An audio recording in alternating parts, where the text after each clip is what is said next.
हमारे साथ महंत राजू दास जी हैं। तो महंत जी, पहले तो ये जानना चाहेंगे कि उद्धव ठाकरे ने एक बहुत बड़ा बयान दिया है। उन्होंने कहा है कि जब राम मंदिर का उद्घाटन होगा तो उससे जब लोग लौटेंगे तो गोधरा जैसा कांड हो सकता है। ये काफी बड़ा स्टेटमेंट जो है वो उन्होंने दिया है। इसको आप किस तरीके से देखते हैं? दुर्भाग्यपूर्ण उनका बयान है। इनका बयान का मैं निंदा करता हूँ, पुरजोर विरोध करता हूँ। इसलिए हमारे पूर्वजों ने जो कहा है कि जैसा खाओगे अन्न वैसा होगा मन, जैसे पियोगे पानी वैसी होगी वाणी, तो घमंडिया गठबंधन का जो उद्देश्य है सनातन को खत्म करना है। मैं नहीं कह रहा हूँ, ये आप डीएमके के नेता लोग कह रहे हैं, जो इस गठबंधन के प्रमुख घटक दल और पावरफुल व्यक्ति लोग हैं, उन्होंने ये बात कही है। आज देखिए जिस प्रकार से ये बाला साहब ठाकरे की धरती, जिन्होंने कहा गर्व से कहो हम सनातनी, गर्व से कहो हम हिंदू हैं, और हमारे पूर्वजों ने बाबरी मस्जिद को गिराया। इसलिए गिराया क्योंकि बाबर एक विदेशी आक्रांता था, आक्रमणकारी था, और भगवान राम के जन्मभूमि पे उसने मंदिर को तोड़कर मस्जिद बनाया था। इसलिए सनातनियों ने, शिव सैनिकों ने मस्जिद को गिराया। गर्व में कहता हूं, आज उनका बेटा यह कहे, पूर्व सीएम रहे हैं, वो ये कहे कि अयोध्या में इसलिए कार सेवकों को इकट्ठा किया जा रहा है, राम भक्तों को इकट्ठा किया जा रहा है, राम जन्मभूमि के बहाने इकट्ठा करने के बाद जब वापस आएंगे तो गोधरा जैसे घटना होगी। कितनी दुर्भाग्य की बात है, कितनी बेशर्मी की बात है कि एक पूर्व मुख्यमंत्री यह कहता हो। गोधरा जैसे रूह कपा देने वाली घटना, जो इतने लोग को एक बोगी में बंद करके वो जला दिया गया, लाश भी पहचान में नहीं आ पा रहा था। आप समझो कि हिंदुस्तान में जहां पर 80% हिंदू रहता हो, जहां पर सनातनी रहते हो, जहां पर संविधान का राज हो, वहां पर लोगों को ऐसे जलाया जाता हो, और पुनः महाराष्ट्र के पूर्व मुख्यमंत्री उस पर कमेंट करते हो, तो ये दुर्भाग्य की बात है और कुछ नहीं। पालघर में जब एक घटना हुई थी तो आपने कई सारी टिप्पणी उद्धव ठाकरे पे की थी, आपने कहा था, और उसके बाद भी काफी कुछ हुआ। तो इसको आप किस तरीके से देखते हैं? पहले पालघर की घटना हुई, उसके बाद ऐसे सारा स्टेटमेंट उनकी तरफ से आ नहीं, दुर्भाग्यपूर्ण है। पालघर में जो घटना हुआ था बहुत निंदनीय था। उसके लेकर 4-5 दिन हम लोग अमरण अनशन पे थे, लेकिन फिर पुनः अमरण अनशन प्रशासन ने तुरवाया।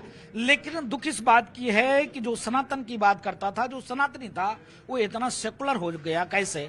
और सेकुलर हो गया तो इतना गिर जाना नीचे, जो यह कहे कि सनातन को हम मिटा देंगे, उसका साथ देने लग जाए। इसी पर हमने हनुमान जी महाराज से प्रार्थना किया। कहा गया कि साधु संत के तुम रखवारे, असुर निकंदन राम दुलारे। तो असुरों को संहार करने वाले हनुमान जी। और देखिए, इसी का परिणाम स्वरूप है कि जिसके राज्य में संतों की हत्या हो, वो राज्य का विनाश हो जाता है। प्रत्यक्ष किम प्रमाणम, यह प्रमाण आपके सामने में है। पार्टी चली गई, निशान चला गया, बजट भी जा रहा है, पार्टी फंड। अब मुझको लगता है कुछ ही लोग इनके साथ बचे हैं। अभी भी वक्त है, अभी भी उद्धव जी आप सुधर जाएं, और जो ये कहता हो कि हम सनातन को मिटा देंगे, या तो आप उसके साथ न रहिए तो फिर उनको कह दीजिए कि अपनी जबान पर टेप लगा दो। सनातन को खत्म करना किसी की औकात की बात नहीं है। सनातन को खत्म करने वाले औरंगजेब, हुमायूं, अकबर, बाबर, कितने बड़े बड़े राष्ट्रद्रोही, समाजद्रोही चले गए, सनातन को कोई खत्म नहीं कर पाया। तुम्हारी हिम्मत नहीं है सनातन को तुम खत्म कर दोगे, क्योंकि बाला साहब ठाकरे का वंशज अभी जिंदा है, लेकिन ये तो बोल नहीं सकते। तो कम से कम वो जवाब तो दें। इसके नाते मेरा उनसे सवाल था। साफ तौर पर यह भी कहा जा रहा है कि इंडिया का जो गठबंधन हुआ है वो सनातन धर्म को मिटाने के लिए हुआ है। आपको नहीं लग रहा कि सनातन धर्म एक इजी टारगेट बन गया है, जैसे जैसे चुनाव आ रहा है और सारी चीजें हो रही है? दुर्भाग्य की बात है। आप देखिए, अगर दम हो किसी नेताओं के अंदर, तो किसी अन्य मजहब के बारे में बोल के दिखा दे, कमरे से बाहर नहीं निकलेगा, उसका सर तन से जुदा हो जाएगा, कट जाएगा। प्रत्यक्ष प्रमाण है भारत ही देश में, एक नहीं अनेक बार ऐसी घटना हो चुकी है। हम सनातनी हैं, हम सहस्रू हैं, कोई बात नहीं, राजू दास को एक झापर मार दो, दूसरे गाल आगे बढ़ा देंगे। अब लेकिन सनातनी जग रहा है। पुनः कहूंगा, आप लोग कान खोलकर सुन लो, सनातनी जग रहा है। ऐसी नौबत ना आ जाए कि आपको अपने घर से हम निकलने ना दें।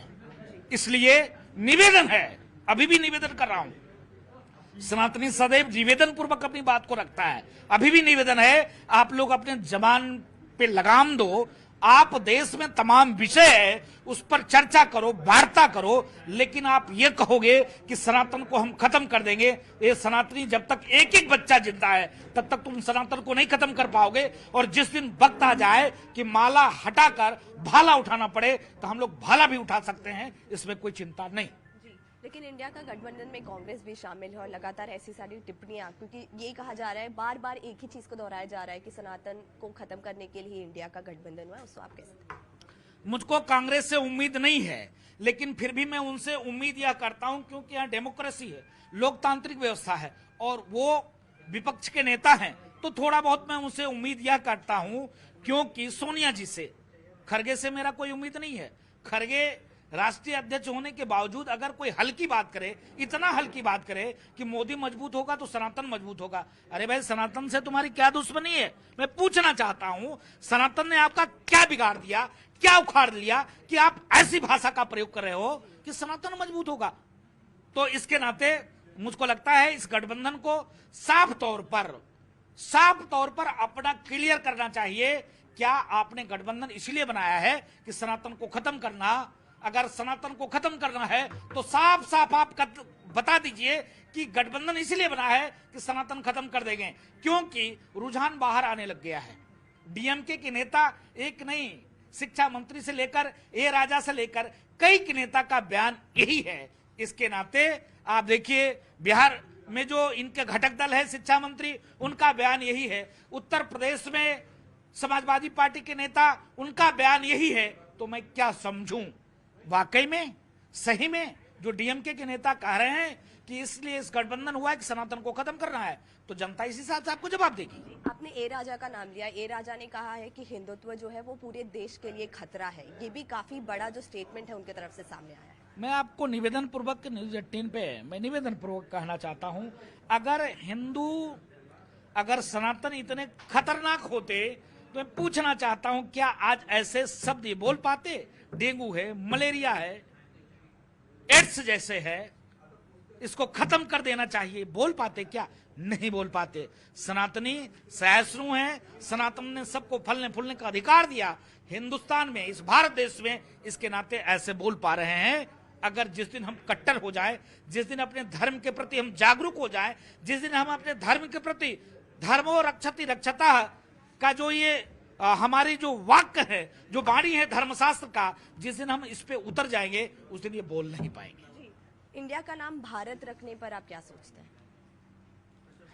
ये आज से नहीं है, अनाज से चलते चला आ रहा है, लेकिन जिस प्रकार से अंग्रेजों ने इसको इंडिया बना दिया, अंतर कुछ नहीं है, लेकिन माँ और मम्मी बोलने में जमीन आसमान का फर्क है।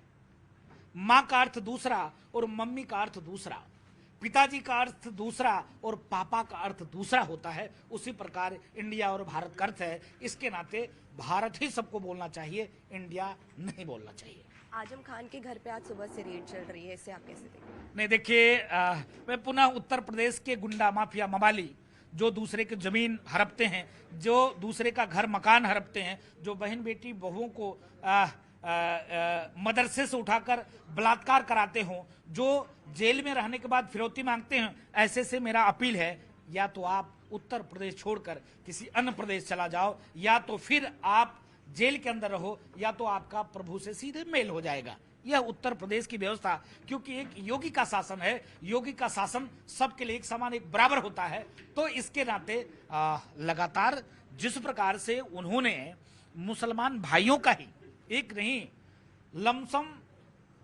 हमको लगता है 35 मुसलमानों ने उनके खिलाफ एफआईआर लिखाई है। किसी का मकान इन्होंने कब्जा कर लिया, किसी का इन्होंने दुकान कब्जा कर लिया, किसी के परिवार को उन्होंने उठवा लिया।